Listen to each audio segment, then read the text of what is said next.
So this is part 2 of 3. So hopefully you've watched number 1 already. It will make sense without it, but it's always good to go back to number 1 and number 3 coming shortly as well.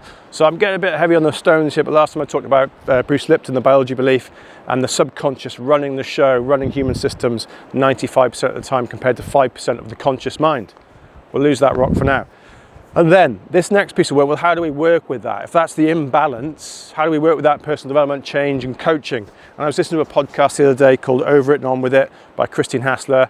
And she asked 2 really, really powerful questions that are very counterintuitive, I think, need a bit of sort of head scratching at times, but will work with that 95%. And what she asked, well, what's the payoff of when you're not getting what you want? Well, hang on, the payoff is getting what I want, right? But no. What's the payoff, this is where the subconscious kicks in, of not getting what you want? So, for example, let's give it some meaning now. On a conscious level, someone says, I want to have more time to stop, reflect, chill out, whatever it might be, my busy life and work. Goal, conscious, 5%. But the 95% of the subconscious could derail us from that. And that's where we notice that the payoff. Now, I was working with someone recently who had a very similar challenge, and she said she came from an environment, family environment, where they were always really busy, had this wonderful garden, and it always meant that the whole family were busy working and doing stuff in the garden. And she said that gave work meaning. So, here we go. On one level, she wants to stop and think, and there's loads of payoffs for that when she stops and thinks, it takes time. On another level, when she doesn't, then it's giving her meaning.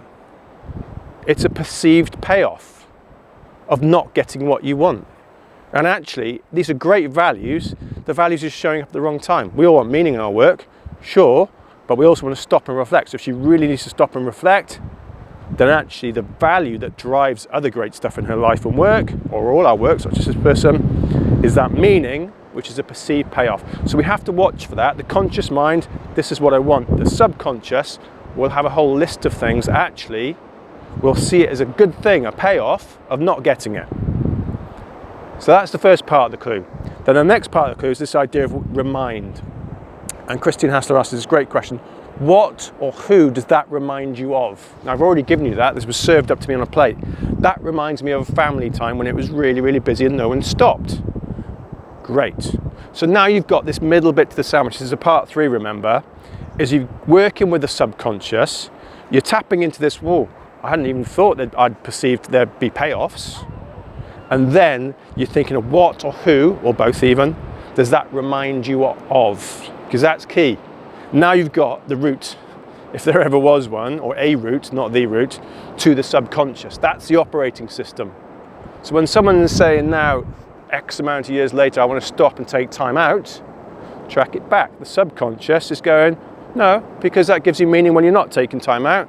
And remember, that's what it was like when you were growing up. Great times and with the family, the garden, whatever it might have been. So we associate this payoff with good stuff.